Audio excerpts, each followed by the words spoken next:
Hello students, welcome to La Excellence IAS Academy. Wishing you a very happy new year. ఈ రోజు మనం జనవరి 2 నాటి ఈనాడు news paper లోని important current affairs గురించి discuss చేద్దామండి.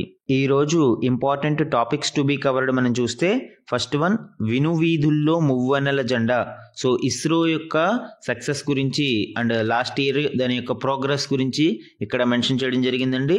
అండ్ సెకండ్ వన్ పంటల బీమా పొడిగింపు, ఇది ప్రధానమంత్రి ఫసల్ బీమా యోజనకి సంబంధించిన డీటెయిల్స్. కేంద్ర కేబినెట్ మరికొంతకాలం ఈ బీమా స్కీమ్ని కొనసాగించాలి అనే నిర్ణయం తీసుకోవడం జరిగింది. దానికి సంబంధించిన డీటెయిల్స్ చూద్దాం. అండ్ థర్డ్ వన్ భారత సముద్ర తీరం 11,000 కిలోమీటర్లు. So revised Indian coastal line యొక్క డీటెయిల్స్ మనకి కేంద్ర హోంశాఖ వెల్లడించడం జరిగిందండి. ఆ డీటెయిల్స్ ఇక్కడ మనం చూద్దాం. అండ్ భారత్లో తగ్గిన భూతాప వాయు ఉద్గారాలు, మనకి 2 సంవత్సరాలకు ఒకసారి బైఎన్నియల్ అప్డేటెడ్ రిపోర్ట్ ఇస్తామండి యుఎన్కి. ఇప్పుడు భారతదేశం యునైటెడ్ నేషన్స్కి ఈ రిపోర్ట్ని సబ్మిట్ చేయడం జరిగింది. ఆ కంటెక్స్లో మనకి ఇది చూద్దాం. ఫిఫ్త్ వన్ దుర్భర బాల్యము. సో భారతదేశంలోని పిల్లల యొక్క పౌష్టికాహార లోపానికి సంబంధించిన గణాంకాలు ఇక్కడ ఇవ్వడం జరిగిందండి. ఇది డిస్కస్ చేద్దాం. ఇవే కాకుండా other national regional important current అఫైర్స్ని కూడా ఈరోజు డిస్కస్ చేద్దామండి. ఈరోజు మన ఫస్ట్ ఆర్టికల్ చూడండి, వినువీధుల్లో మువ్వన్నెల జెండా. సో ఇస్రో, భారతదేశం యొక్క అంతరిక్ష పరిశోధనా సంస్థ ఇస్రో యొక్క 2024 ఇయర్ రివ్యూ అనేది ఇక్కడ మెన్షన్ చేయడం జరిగిందండి. దీనికి సంబంధించి ఇస్రో యొక్క లక్ష్యాలు అండ్ భవిష్యత్ కార్యక్రమాలను కూడా ఇందులో మెన్షన్ చేశారు. ఇది మనకి సైన్స్ అండ్ టెక్నాలజీ, స్పేస్ టెక్నాలజీలో ఇంపార్టెంట్ అండి. అరుదైన విజయంతో 2024లోకి అడుగుపెట్టిన భారత అంతరిక్ష పరిశోధనా సంస్థ ఇస్రో అంతకంటే మహత్తరమైన గెలుపుతో ఆ ఏడాదికి వీడ్కోలు పలికింది. విశ్వాంతరాలలో ఎక్స్రే తరంగాల మూలాల అన్వేషణకు ఎక్స్పోసాట్ని నిరుడు జనవరి 1వ తేదీన ఇస్రో విజయవంతంగా ప్రయోగించింది. నాసా తర్వాత ఆ ఘనత సాధించిన 2వ సంస్థగా మనకి ఇస్రో నిలవడం జరిగిందండి. అలానే డిసెంబర్ 30న అంతరిక్షంలో 2 ఉపగ్రహాల అనుసంధానాన్ని అంటే డాకింగ్ ఎక్స్పెరిమెంట్ని దిగ్విజయంగా నిర్వహించిన ఇస్రో త్రివర్ణ పతాకాన్ని మరోసారి రెపరెపలాడించింది. తద్వారా అమెరికా, రష్యా, చైనాలకు మాత్రమే సాధ్యమైన సాంకేతిక సామర్థ్యం ఇప్పుడు ఇండియాకి కూడా సమకూరిందండి. సో ఈ డాకింగ్ టెక్నాలజీ అనేది చాలా చాలా important, especially for the future endeavours of ISRO. అలానే 2035 నాటికి స్వీయ స్పేస్ స్టేషన్ అంటే భారత అంతరిక్ష స్పేస్ స్టేషన్ని సిద్ధం చేసుకోవాలి అని, ఆ క్రమంలో 2028 కల్లా BAS మొదటి మాడ్యూల్ను ఏర్పాటు చేయాలి అనేది భారతదేశం యొక్క అండ్ ఇస్రో యొక్క స్వప్నంగా చెప్పుకోవచ్చు. అండ్ దానిని సాకారం చేసుకునే కృషిలో మొదటి అడుగైన తాజా ప్రయోగం పూర్తి అయింది మనకి. సో ఈ డాకింగ్ టెక్నాలజీ అనేది భారత అంతరిక్ష స్పేస్ స్టేషన్కి చాలా చాలా ఉపయోగం అండి. ముఖ్యంగా డాకింగ్ టెక్నాలజీతోనే మనము స్పేస్ స్టేషన్ యొక్క కీలక భాగాలను డాకింగ్ చేసి నిర్మించడానికి అవకాశం ఏర్పడుతుంది. అలానే ఇస్రో యొక్క ఫ్యూచర్ ఎండీవర్స్ అయిన చంద్రయాన్ 4, శుక్రయాన్, గగనయాన్, తరువాతి తరం ఉపగ్రహ వాహన నౌక తయారీ లాంటి ప్రతిష్టాత్మక ప్రాజెక్టులలోనూ కూడా ఇస్రో ఇలానే విజయవంతం కావాలి అని భారతదేశం మొత్తం ఆకాంక్షిస్తూ ఉంది. అయితే ఇస్రో యొక్క గోల్ ఏంటి? మొత్తం మనము అంతరిక్ష రంగంలో ఈ అగ్రదేశాలతో పోటీ పడడమే ఇస్రో యొక్క గోల్. అంటే దీనికి విక్రమ్ సారాభాయ్ గారు అప్పట్లోనే చాలా అద్భుతమైన విశ్లేషణ ఇవ్వడం జరిగింది. ఇది మనకి UPSC mains answer writing, group 1 mains answer రైటింగ్లో చాలా చాలా బ్యూటిఫుల్గా యూజ్ చేసుకోవచ్చు అండి. ఇక్కడ చూడండి, భారత అంతరిక్ష కార్యక్రమాల ప్రధాన లక్ష్యం ఏంటి? ఈ ప్రశ్నకు విక్రమ్ సారాభాయ్ ఏనాడో సమాధానం చెప్పారు.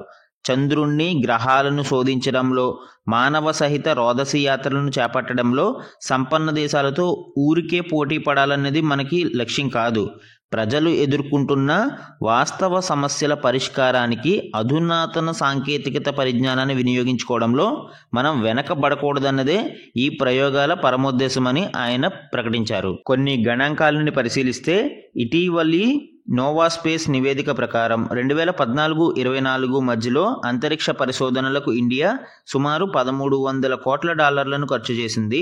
తత్ఫలితంగా జీడీపీకి దాదాపు $6,000 కోట్ల సంపద జతకూడింది. అంటే మనం ఎక్స్పెండిచర్ 1,300 కోట్లు చేస్తే దానికి ఇన్కమ్గా మనకి $6,000 కోట్ల డాలర్లు మనకి లాభం చేకూరింది. సో ఈ విధంగా అంతరిక్ష పరిశోధనలు మనకి చాలా ప్రాఫిటబుల్గా నిలుస్తూ ఉన్నాయి. అలానే వీటి ద్వారా ప్రత్యక్షంగాను లేదా పరోక్షంగా దేశవ్యాప్తంగాను సుమారు 47 లక్షల మందికి ఉద్యోగ ఉపాధి అవకాశాలు అందుతూ ఉన్నాయి.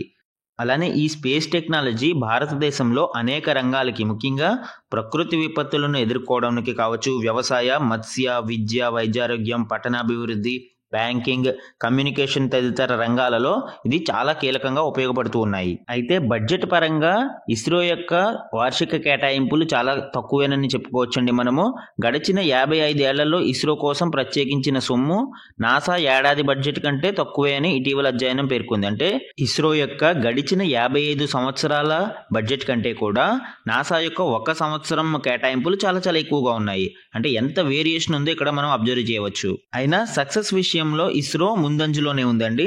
మనకి ఇప్పటికే 129 వ్యోమనౌకలను ప్రయోగించిన ఇస్రో అమెరికా, కెనడా, యూకే, దక్షిణ కొరియా, జపాన్లతో పాటు పలు దేశాలకి సంబంధించిన 432 ఉపగ్రహాలను నింగిలోకి పంపించగలిగింది. అంటే మనం ఇక్కడ సక్సెస్ రేట్ ఎంత ఉందనేది చూడగలము. అయితే ఇంత చీప్ అండ్ బెస్ట్ సర్వీసెస్ ని అందించగలుగుతున్నా కూడా మార్కెటింగ్ విషయంలో ఇస్రో వెనకబడే ఉందండి.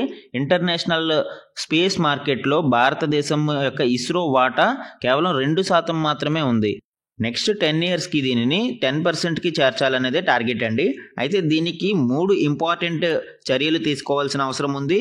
మొదటిది మనకి దేశీయ, ప్రైవేటు సంస్థల సమన్వయంతో ఈ గమ్యాల్ని చేరుకోవాలంటే ప్రైవేటు రంగ సంస్థల యొక్క భాగస్వామ్యం కూడా ఇందులో చాలా కీలకం అండి. దీనితో పాటు ఈ రోదసీ రంగంలోకి, స్పేస్ సెక్టార్లోకి పెట్టుబడుల ప్రవాహానికి ఉపకరించే చర్యల్ని ప్రభుత్వం తీసుకోవాల్సిన అవసరం ఉంది. మోర్ ఇన్వెస్ట్మెంట్స్ని మనం అట్రాక్ట్ చేయగలిగితే దాని ద్వారా మనము అనేక ఇతర ప్రయోగాల్ని చేపట్టడానికి, వినూత్న సాంకేతికతలను పరీక్షించడానికి అవకాశం ఏర్పడుతుంది. అండ్ థర్డ్ వన్, నిపుణ మానవ వనరుల తయారీ కోసం మనకి శాస్త్ర సాంకేతిక విద్యను మెరుగుపరచడం అత్యంత ప్రధానం అండి. అంటే మనకి ఈ సైన్స్ అండ్ టెక్ ఫీల్డ్లో సిలబసెస్ని, కరికులంని ఎప్పటికప్పుడు అప్డేట్ చేసుకుని ఇన్నోవేటివ్ హ్యూమన్ రిసోర్సెస్ని డెవలప్ చేసుకోవడం ఇక్కడ మనము ప్రధాన లక్ష్యంగా పెట్టుకోవాలి. ఈ విధమైన చర్యలు తీసుకోవడం ద్వారా మనము అనుకున్న లక్ష్యాలని సాధించి 10% మార్కెట్ షేర్ని సాధించడానికి అవకాశం ఉంటుందండి. ఇక్కడ ఇస్రో యొక్క ఆర్గనైజేషనల్ స్ట్రక్చర్ని మనం అబ్జర్వ్ చేస్తే ఇది department of space, prime minister ఆధ్వర్యంలో ఈ డిపార్ట్మెంట్ ఆఫ్ స్పేస్ ఉంటుందండి. దీని కింద మనకి ఇస్రో వర్క్ చేస్తుంది. అండ్ ఇస్రో యొక్క కమర్షియల్ ఆపరేషన్స్ కోసం యాంత్రిక్స్ మరియు NSIL రీసెంట్గా 2వ ఆర్మ్ కూడా ఏర్పాటు చేయడం జరిగింది, న్యూ స్పేస్ ఇండియా లిమిటెడ్ పేరుతో. ఇవి కమర్షియల్ ఆపరేషన్స్ని డీల్ చేస్తాయి. అండ్ ఇన్ స్పేస్ని ఏర్పాటు చేయడం జరిగింది పబ్లిక్ మరియు ప్రైవేట్ భాగస్వామ్యాన్ని మెరుగుపరచడం కోసం. అంటే ఇస్రో మరియు ప్రైవేటు సంస్థల మధ్య ఒక లీజన్గా ఇది వర్క్ చేస్తుందండి. అలానే డెసిషన్ మేకింగ్ కోసం ఇస్రో కౌన్సిల్ అనేది ఉంటుంది. సో ఇస్రో కౌన్సిల్లో తీసుకున్న నిర్ణయాల ప్రకారం ఇస్రో యొక్క ఫ్యూచర్ ఎండీవర్స్ కావచ్చు, వాటెవర్ ఈ సంస్థ యొక్క నిర్ణయాలు అనేవి ఆధారపడి ఉంటాయి. మన నెక్స్ట్ ఆర్టికల్ చూడండి, పంటల బీమా పొడిగింపు అండ్ DAPపై అదనపు రాయితీ. అలానే DAP బస్తా ఏదైతే ఉందో దాని యొక్క ధర 1350 రూపాయలకు మించకూడదు అని కేంద్రం కొన్ని కీలక నిర్ణయాలను తీసుకోవడం జరిగిందండి. దాని గురించి ఇప్పుడు డిస్కస్ చేద్దాం. రీసెంట్ క్యాబినెట్ మీటింగ్లో మనకి ప్రధానమంత్రి పంటల బీమా పథకం అంటే PM ఫసల్ బీమా యోజన అండ్ పునర్వ్యవస్థీకరణ వాతావరణ ఆధారిత పంటల బీమా పథకం RWBCIS అమలును 15వ ఆర్థిక సంఘం పదవీ కాలానికి అనుగుణంగా కొనసాగించేందుకు అంగీకరించడం జరిగింది. ఇప్పటి వరకు ఇది 2024-25 సంవత్సరానికి వరకు మాత్రమే ఉండేది.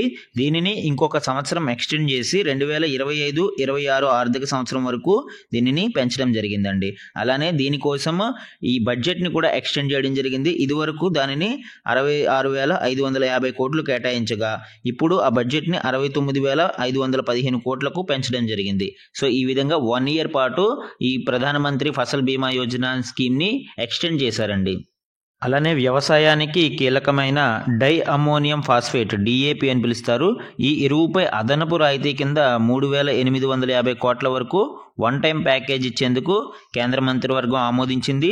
దీని ప్రకారం రైతులకు 50 కిలోల DAP బస్తా 1350కే అందుబాటులో ఉంటుంది.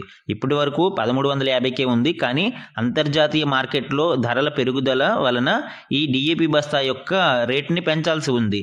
కానీ ఇప్పుడు కేంద్ర కేబినెట్ ఈ డిఏపి బస్తా యొక్క రేటు 1350కే ఫిక్స్ చేస్తూ అందువల్ల అయ్యే అదనపు ఖర్చుని ఈ రాయితీల రూపంలో భరించడానికి సిద్ధమైంది. ప్రధానమంత్రి ఫసల్ బీమా యోజనకి సంబంధించిన ఇంపార్టెంట్ ఫ్యాక్ట్స్ ఇక్కడ చూద్దామండి. ఇది సెంట్రల్లీ స్పాన్సర్డ్ స్కీమ్, అంటే కేంద్ర ప్రాయోజిత పథకము. ఇందులో రైతులందరూ వాలంటరీగా చేరవచ్చు. All farmers including sharecroppers and tenant farmers, అంటే కౌలు రైతులకు కూడా దీంట్లో భాగస్వామ్యం కల్పించుకోవచ్చు. అండ్ దీని యొక్క ముఖ్య ఉద్దేశం మనం చూస్తే pre sowing to post harvest period insurance ని కవర్ చేయడము. దీని ద్వారా ఏ దశలో పంట నష్టం సంభవించినా కూడా రైతులు నష్టపోకుండా ఈ బీమా సదుపాయం అనేది కల్పించబడుతుందండి. అండ్ ఈ ప్రీమియం రేట్స్ విషయానికి వస్తే 5% కమర్షియల్ ఆర్ హార్టికల్చరల్ క్రాప్స్, అంటే వాణిజ్య పంటలకి 5% గాను, ఖరీఫ్ పంటలకి 2% గాను, రబీ పంటలకి 1.5% గాను రైతులు చెల్లించాల్సి ఉంటుందండి. మిగిలినవి కేంద్ర రాష్ట్ర ప్రభుత్వాలు భరిస్తాయి. ఇందులో కేంద్రం వాటా మనం చూస్తే నార్త్ ఈస్టర్న్ స్టేట్స్కి అయితే 90:10 రేషియోలోను, అండ్ అదర్ స్టేట్స్కి 50:50 రూపంలోనూ మనకి కేంద్ర ప్రభుత్వం భరిస్తూ ఉంటుంది. అయితే ఏ పంట నష్టాలు ఈ కేటగిరీలో కవర్ అవుతాయి అనేది చూస్తే మనకి yield losses due to non preventable risks, అంటే మనము కంట్రోల్ చేయలేని రిస్క్స్ ఉంటాయి, నాన్ ప్రివెంటబుల్ రిస్క్స్ అంటాము. సో వాటి వలన లైక్ ఫ్లడ్స్, వరదల వల్ల కావచ్చు, కరువు కాటకాల వల్ల కావచ్చు, వర్షాభావ పరిస్థితులు కావచ్చు. సో ఇలాంటి వాటిల్లో జరిగే డ్యామేజ్ ఈ ప్రధానమంత్రి ఫసల్ బీమా యోజనలో కవర్ అవుతుందండి. అలానే కొన్ని ఎక్స్క్లూజన్స్ కూడా ఉంటాయండి. అంటే ఈ స్కీమ్లో కవర్ అవ్వనివి చూస్తే మనకి వార్ అండ్ న్యూక్లియర్ రిస్క్స్, అంటే మనకి యుద్ధాలు మరియు అణు ప్రమాదాల వలన ఏమైనా పంట నష్టం జరిగితే ఇది కవర్ అవ్వదు. అలానే మాలిషియస్ డ్యామేజ్, అంటే డ్యామేజ్ జరగకపోయినా మనకి తప్పుడు రిపోర్ట్ల ద్వారా మాలిషియస్ డ్యామేజ్ చూపించిన, ఆర్ ప్రివెంటబుల్ రిస్క్స్, అంటే వాటిని మనము అదుపు చేయగలము కానీ అదుపు చేయలేకపోవడం వలన అవి నష్టపోయాయి. సో అలాంటి సిచ్యువేషన్స్ లో కూడా మనకి ఈ ప్రధానమంత్రి ఫసల్ బీమా యోజన అనేది కవర్ అవ్వదండి. మన నెక్స్ట్ ఆర్టికల్ చూడండి. భారత సముద్ర తీరం 11,000 కిలోమీటర్లు. గతంలో దీనిని 7,516 కిలోమీటర్లుగానే లెక్కించడం జరిగింది. దీని ద్వారా ఇప్పుడు మనకి 48% అడిషనల్గా మనకి పెరగడం జరిగింది. దీనిని కేంద్ర హోంశాఖ తాజా నివేదికలో వెల్లడించారు. ఏపీ తీరం, అంటే ఆంధ్రప్రదేశ్ కోస్టల్ లైన్, దీంట్లో మనకి 1,053 కిలోమీటర్లుగా ఇంక్రీజ్ అవడం జరిగింది. దానికి సంబంధించిన డీటెయిల్స్ ఇక్కడ చూస్తే భారత సముద్ర తీరం పొడవు 48% మేరకు పెరిగిందండి. Indian naval hydrographic office survey of India 1970 data ప్రకారం దేశంలోని 9 రాష్ట్రాలు, 4 కేంద్రపాలిత ప్రాంతాల సముద్ర తీరం పొడవు ఇదివరకు 7,516 కిలోమీటర్ల మేర ఉండగా తాజాగా నేషనల్ మ్యారిటైమ్ సెక్యూరిటీ కోఆర్డినేటర్ నిర్దేశించిన విధి విధానాల ప్రకారం నిర్వహించిన రీవెరిఫికేషన్లో, అంటే ఇప్పుడు మళ్ళీ నిర్వహించిన రీవెరిఫికేషన్లో ఈ పొడవు 11,098.81 కిలోమీటర్లుగా తేలింది. గతంలో ఓన్లీ నేరుగా ఉన్న స్ట్రైట్ దూరాన్ని తీసుకోగా ఈ రీవెరిఫికేషన్లో మలుపులు, వంపులను కూడా లెక్కించడంతో ఈ మొత్తం 48% మేర పెరిగిందండి. సో ఇది చాలా హ్యూజ్ డిఫరెన్స్గా కూడా చెప్పుకోవచ్చు మనం ఇక్కడ. అలానే రాష్ట్రాల వారీగా ఇక్కడ డేటాని మనం పరిశీలిస్తే ఆంధ్రప్రదేశ్ తీర ప్రాంత పొడవు 973.70 కిలోమీటర్ల నుంచి 1,053.07 కిలోమీటర్ల మేరకు, అంటే 8.15% మేర పెరిగిందండి. అండ్ తమిళనాడు తీరం పొడవు 906.90 కిలోమీటర్ల నుంచి 1,068.69 కిలోమీటర్ల మేరకు పెరిగింది.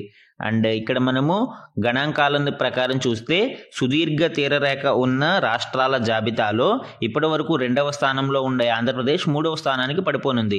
ఇది వరకు గుజరాత్ తర్వాత సెకండ్ ప్లేస్లో ఉండేది. ఇప్పుడు గుజరాత్, తమిళనాడు మొదటి 2 స్థానాలలో ఉంటే ఆంధ్రప్రదేశ్ 3వ స్థానంలో ఉంటుంది. అలానే ఈ రీవెరిఫికేషన్లో మనకి అత్యధికంగా గుజరాత్ తీరం 92.690% మేర పెరగగా అండమాన్ నికోబార్ దీవుల తీరం 57.16% మేర పెరిగింది. ఇక్కడ చూడండి డేటా. గుజరాత్ 2,340.62 కిలోమీటర్ల మేర తీరరేఖని కలిగి ఉంటే 2వ స్థానంలో తమిళనాడు 1,068.69 కిలోమీటర్లతో సెకండ్ ప్లేస్లో ఉంది. ఆంధ్రప్రదేశ్ 1,053.07 కిలోమీటర్లతో థర్డ్ ప్లేస్లో ఉంది. ఇది మెయిన్ ల్యాండ్ ఇండియా, అంటే ప్రధాన భూభాగాల్లో చూస్తే. అయితే ఓవరాల్గా మనము ద్వీపాలను కూడా కలుపుకుంటే మనకి అండమాన్ అండ్ నికోబార్లు 3,083.50 కిలోమీటర్లతో ఫస్ట్ ప్లేస్లో ఉంటాయండి. కాకపోతే మెయిన్ ల్యాండ్ ఇండియాని చూస్తే మనకి గుజరాత్ అనేది ఫస్ట్ ప్లేస్లో ఉంటుంది. సో ఈ డేటా అనేది మనకి ఇంపార్టెంట్. మన నెక్స్ట్ ఆర్టికల్ చూడండి. భారత్లో తగ్గిన భూతాప వాయు ఉద్గారాలు, అంటే గ్రీన్ హౌస్ గ్యాసెస్ మనకి గ్లోబల్ వార్మింగ్కి సంబంధించి ఈ భూతాప వాయు ఉద్గారాలు అనేవి తగ్గడం జరిగింది. ఇది ఐరాస విభాగానికి సమర్పించిన నివేదికలో వెల్లడించడం జరిగిందండి. మనకి ఎవ్రీ 2 yearsకి ప్రతి దేశము బైఎన్నియల్ అప్డేటెడ్ రిపోర్ట్ అని ఇవ్వాల్సి ఉంటుంది. ఈ బైఎన్నియల్ అప్డేటెడ్ రిపోర్ట్లో భారతదేశం ఐరాస విభాగానికి ఈ గణాంకాలను వెల్లడించడం జరిగింది. దేశంలో భూతాపాన్ని పెంచే వాయువుల ఉద్గారాలు 2020లో అంతకు పూర్వం సంవత్సరంతో పోలిస్తే అంటే 2019తో పోలిస్తే 2020లో మనకి 7.93% మేరకు తగ్గాయి అని ఈ నివేదికలో వెల్లడించడం జరిగిందండి. అలానే 2005 నుంచి 2020 మధ్య కాలంలో స్థూలంగా 36% మేరకు ఈ గ్రీన్ హౌస్ గ్యాస్ ఎమిషన్స్ అనేవి పడిపోయాయి అని ఈ నివేదికలో భారత ప్రభుత్వం ఐక్యరాజ్య సమితి వాతావరణ మార్పుల విభాగానికి తెలియజేసింది.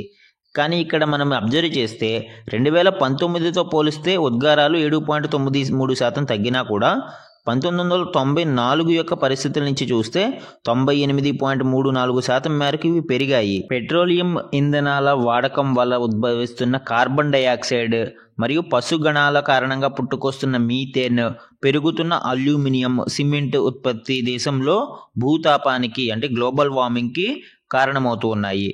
ముఖ్యంగా దేశంలో ఇంధన రంగం 75.66% మేర భూతాపానికి కారణమవుతూ ఉండగా వ్యవసాయ రంగం 13.72% గ్లోబల్ వార్మింగ్కి కారణమవుతూ ఉంది.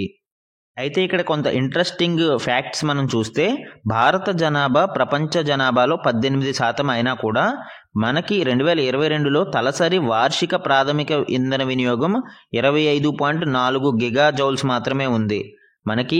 మనము ఇంధన వినియోగము తక్కువగానే ఉపయోగిస్తున్నాము. కేవలం 25.4 గిగాజౌల్స్ మాత్రమే భారతదేశం ఉపయోగించగా ప్రపంచంలో యావరేజ్గా మనకి 78 గిగాజౌల్స్ ఉపయోగిస్తున్నారు. అండ్ అధిక ఆదాయ దేశాలలో అయితే 119 గిగాజౌల్స్ ఇక్కడ ఉపయోగిస్తే ఇవి అమెరికా అయితే 277 గిగాజౌల్స్ని ఉపయోగిస్తుంది. అంటే మనము చాలా చాలా తక్కువ మొత్తంలోనే ఇంధన వినియోగాన్ని వినియోగిస్తున్నాము. కానీ మనకి జనాభా ఎక్కువ ఉండడం చేత ఈ ఉద్గారాలు అనేవి ఎక్కువగా కనిపిస్తూ ఉన్నాయి. సో ఈ విధంగా భారతదేశం క్రమంగా డెవలప్మెంట్ని మరియు ఈ ఉద్గారాల యొక్క ఎమిషన్స్ని డీకప్లింగ్ చేస్తూ ముందుకు సాగుతుంది అండ్ పర్యావరణ పరిరక్షణకు దోహదం చేస్తూ ఉందండి. మన నెక్స్ట్ ఆర్టికల్ చూడండి, దుర్భర బాల్యము. సో ఇటీవలి recent national family health survey reports యొక్క డేటా, జాతీయ కుటుంబ ఆరోగ్య సర్వేల ప్రకారం భారతదేశంలో పౌష్టికాహార లోపంతో బాధపడుతున్న పిల్లల యొక్క గణాంకాలను ఇక్కడ ఇవ్వడం జరిగిందండి. ముఖ్యంగా 5 ఏళ్లలోపు చిన్నారులలో ఈ పౌష్టికాహార లోపం వలన ఎదుగుదల లోపాలు ఏ విధంగా ఉన్నాయనేది ఇక్కడ ఇచ్చారు. ఇక్కడ అండర్ న్యూట్రిషన్ని క్యాలిక్యులేట్ చేయడానికి మనకి 3 కేటగిరీలను ఇవ్వడం జరిగిందండి. ఒకటి వయసుకు తగిన ఎత్తు లేని వాళ్ళు, వీళ్ళని స్టంటింగ్ కేటగిరీ అని చెప్తాం మనము. మనకి నార్మల్గా ఉండే హైట్ కంటే కూడా వీళ్ళు తక్కువ ఎత్తుని కలిగి ఉంటారు. అండ్ 2 వయసుకు తగిన బరువు లేని వాళ్ళు, వీళ్ళని అండర్ వెయిట్ కేటగిరీ అని చెప్తామండి. నార్మల్ పీపుల్కి ఉండే వయసు కంటే కూడా బరువు కంటే కూడా వీళ్ళు చాలా తక్కువ బరువుని కలిగి ఉంటారు. అండ్ 3 ఎత్తుకు తగిన బరువు లేని వాళ్ళు, ఇప్పుడు నార్మల్ హైట్కి సంబంధించి కొంత బాడీ మాస్ ఇండెక్స్ అనేది ఉండాలి. సో ఇంతకంటే తక్కువ వెయిట్ని కలిగి ఉండే వాళ్ళని మనము వేస్టింగ్ కేటగిరీ అని పిలుస్తాము. సో ఈ విధంగా 3 కేటగిరీలు ఇక్కడ ఇవ్వడం జరిగింది. అలానే ఇక్కడ నేషనల్ ఫ్యామిలీ హెల్త్ సర్వే యొక్క గడిచిన 3 రిపోర్ట్లు ఇవ్వడం జరిగిందండి. ఇది 3rd రిపోర్ట్, ఇది 4th రిపోర్ట్ అండ్ ఇది లేటెస్ట్ 5th రిపోర్ట్. దీని ప్రకారం మనకి 3rd రిపోర్ట్లో 2005-06 పీరియడ్లో వయసుకు తగిన ఎత్తు లేని వారు మనకి 48% ఉంటే అది క్రమంగా తగ్గుతూ వస్తుంది. 38.4 to 35.5%కి ఇది తగ్గింది. అలానే అండర్ వెయిట్గా ఉన్న వాళ్ళు అంటే తక్కువ బరువు కలిగిన వారు మనకి 42.5% ఉండేవారు అండ్ అది 35.8కి ప్రజెంట్ 32.1%కి తగ్గడం జరిగింది. అండ్ ఎత్తుకు తగిన బరువు లేని వారు అంటే వేస్టింగ్ కేటగిరీ 19.8 ఉండేది, అది 21%కి పెరిగిన తర్వాత మళ్ళీ ఇప్పుడు 19.3%కి తగ్గింది. సో ఈ విధంగా మనకి ఈ అండర్ న్యూట్రిషన్ కేటగిరీస్ యొక్క గణాంకాలని పరిశీలించవచ్చు. దీని యొక్క సోర్స్ మనం ఇక్కడ చూస్తే లోక్సభలో కేంద్రం ప్రభుత్వం ఇటీవల ఈ వివరాలని వెల్లడించడం జరిగిందండి. మన నెక్స్ట్ ఆర్టికల్ చూడండి, నీతి ఆయోగ్ యొక్క బహుముఖ పేదరిక సూచి 2023 గురించి ఇక్కడ ఇవ్వడం జరిగిందండి. మల్టీ డైమెన్షనల్ పావర్టీ ఇండెక్స్ అని చెప్తాం మనము. యాక్చువల్గా ఈ మల్టీ డైమెన్షనల్ పావర్టీ ఇండెక్సెస్ 2 రకాలుగా ఉంటాయి. ఒకటి ప్రపంచ బహుముఖ పేదరిక సూచి, అండ్ సెకండ్ వన్ నీతి ఆయోగ్ యొక్క బహుముఖ పేదరిక సూచి. సో ఈ రెండింటి గురించి ఇక్కడ చూద్దామండి. ఈ ప్రపంచ బహుముఖ పేదరిక సూచిని 2010లో ప్రవేశపెట్టారు. దీనిని UNDP, united nations development programme, మరియు Oxford poverty and human development initiative ప్రపంచ బహుముఖ పేదరిక సూచిని ప్రకటిస్తాయి. ఈ గ్లోబల్ మల్టీ డైమెన్షనల్ పావర్టీ ఇండెక్స్లో మనకి 3 అంశాలు 10 సూచికలను పరిగణలోకి తీసుకుంటారండి. ఈ 3 అంశాలు ఏంటి? ఆరోగ్యము, విద్య మరియు జీవన ప్రమాణాలు. ఇందులో 10 సూచికలు ఉంటాయి. ఆరోగ్యంలో పోషకాహారము మరియు శిశు మరణాలు ఉంటే, విద్యలో సంవత్సరాల చదువు మరియు పాఠశాలలో పిల్లల నమోదు కూడా మనకి ఈ అంశాలలో ఒక ఇండికేటర్గా ఉంటాయి. అండ్ జీవన ప్రమాణాలను చూస్తే వంట ఇంధనము, పారిశుద్ధ్యం, త్రాగునీరు, విద్యుత్ శక్తి, ఇల్లు, ఆస్తులు వంటివి మనకి ఇక్కడ ఇండికేటర్స్, సూచికలుగా ఉంటాయి. అయితే మన దేశానికి సంబంధించిన బహుముఖ పేదరిక సూచిని ఏటా నీతి ఆయోగ్ ప్రకటిస్తూ ఉంది. ఈ సూచిని తయారు చేయడానికి 3 అంశాలతో 12 ఇండికేటర్స్ని పరిగణలోకి తీసుకుంటారు. మనకి గ్లోబల్ మల్టీ డైమెన్షనల్ పావర్టీ ఇండెక్స్లో 10 ఉంటాయి ఆల్రెడీ. ఈ 10కి అదనంగా ఎడిషనల్గా ఇంకొక 2 కేటగిరీస్ సూచీలని తీసుకుంటారు. ఈ ఇండికేటర్స్ ఏంటి అనేది చూస్తే, ఆరోగ్యంలో భాగంగా తల్లుల ఆరోగ్యం అనేది ఒకటి అయితే, జీవన ప్రమాణాలలో భాగంగా బ్యాంకు ఖాతాను కూడా ఈ నీతి ఆయోగ్ ఎంపీఐ ఇండెక్స్లో తీసుకోవడం జరుగుతుంది. నీతి ఆయోగ్ బహుముఖ పేదరిక సూచి డేటా ప్రకారం భారతదేశంలో 2016 నుంచి 2019-21 మధ్య సుమారు 13.5 కోట్ల మంది ఇంకా పేదరికంలోనే ఉన్నారు. అండ్ దీని ప్రకారం ఆంధ్రప్రదేశ్లో పేదరిక శాతం 2019-21లో 6.06% ఉండగా, తెలంగాణలో పేదరిక శాతం 5.88%గా ఉంది. పేదరికం అధికంగా ఉన్న రాష్ట్రాలలో బీహార్ మరియు తక్కువగా ఉన్న రాష్ట్రాలలో కేరళ ఉన్నాయి. బీహార్లో సుమారు 33.76% పేదరికం ఉంది. అలానే కేరళలో కేవలం 0.55% మాత్రమే పేదరికం కేటగిరీలో ఉన్నారు. యూనియన్ టెరిటరీస్, కేంద్రపాలిత ప్రాంతాలలో అయితే దాద్రా నగర్ హవేలీ, డైవ్ డామన్ మనకి 9.21%తో అధికంగాను, అండ్ తక్కువగా పుదుచ్చేరిలో 0.85%గాను ఉంది. అండ్ దేశంలో పౌష్టికాహార లోయముతో బాధపడుతున్న వాళ్ళు 31.52%గా మనకి ఇక్కడ నీతి ఆయోగ్ నివేదిక తెలిపింది. ఇందులో ఆంధ్రప్రదేశ్లో మనకి 22.94% మంది పౌష్టికాహార లోపంతో బాధపడుతూ ఉంటే, తెలంగాణలో అది 28.3%గా నమోదైంది. అలానే ప్రపంచ ఆకలి సూచి గ్లోబల్ హంగర్ ఇండెక్స్ 2024 ప్రకారం దేశంలో 5 ఏళ్లలోపు చిన్నారులలో 2.9% మంది పౌష్టికాహార లోపంతో మృతి చెందుతూ ఉన్నారు. సో ఈ డేటా అనేది కూడా మొత్తం మనకి ఎగ్జామ్ పాయింట్ ఆఫ్ వ్యూలో చాలా ఇంపార్టెంట్ అండి. ఎవ్రీ పాయింట్ మనకి ఇక్కడ నోట్ చేసుకోవాల్సిన అవసరం ఉంది. మన నెక్స్ట్ ఆర్టికల్ చూడండి. 591 మండలాలలో భూగర్భ జలాలు సురక్షితం, కేంద్ర జలశక్తి శాఖ నివేదికలో వెల్లడించడం జరిగిందండి. ముఖ్యంగా రీఛార్జ్లో మనకి ఆంధ్రప్రదేశ్లో నెల్లూరు, ఏలూరు జిల్లాలు టాప్లో ఉన్నాయి. అలానే శ్రీ సత్యసాయి, చిత్తూరు జిల్లాలలో అత్యధికంగా వాడకం జరుగుతుంది. చివరిన వాడకం విషయంలో అల్లూరి సీతారామరాజు జిల్లా చాలా తక్కువ వాడకంలో ఉంది. ఆంధ్రప్రదేశ్లోని 679 మండలాలకు గాను 591 మండలాలలో భూగర్భ జలాలు సురక్షితంగా ఉన్నట్లు కేంద్ర జలశక్తి శాఖ బుధవారం విడుదల చేసిన భూగర్భ జలాల నివేదిక వెల్లడించడం జరిగింది. మనకి ఈ గ్రౌండ్ వాటర్ రిపోర్టు చాలా చాలా కీలకమండి. మనకి ఏ జిల్లాలలో అండ్ ఏ మండలాలలో ఎంత మేరకు గ్రౌండ్ వాటర్ రీఛార్జ్ అవుతుంది అనేది ఇక్కడ ఈ నివేదిక వెల్లడిస్తూ ఉంటుంది. ఈ నివేదిక ప్రకారం ఏటా రాష్ట్రంలో 27.8 శతకోటి ఘనపు మీటర్ల నీరు భూమిలోకి ఇంకుతుంది. అంటే billion metre cube, 27.8 billion metre cube water అనేది భూమిలోకి ఇంకుతుంది. ఇందులో మనము 26.4 బిలియన్ మీటర్ క్యూబ్ని తోడుకుని వాడుకోవచ్చు. కానీ అందులో కేవలం మనము 7.88 బిలియన్ మీటర్ క్యూబ్ మాత్రమే తోడుకుంటున్నాము. అంటే 29.83% మాత్రమే మనము ఉపయోగించుకుంటున్నాము. అత్యధిక భూగర్భ జలాల వినియోగం మనకి శ్రీ సత్యసాయి జిల్లా మరియు చిత్తూరు జిల్లాలలో నమోదైంది.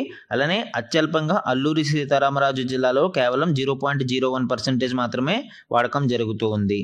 అండ్ 2023తో పోలిస్తే 2024లో రాష్ట్రంలో భూగర్భ జలాలు 27.83 బిలియన్ మీటర్ క్యూబ్ నుంచి 27.80 బిలియన్ మీటర్ క్యూబ్కి తగ్గాయి. అంటే కొంత మేరకు తరుగుదల అనేది ఇక్కడ చూడవచ్చండి.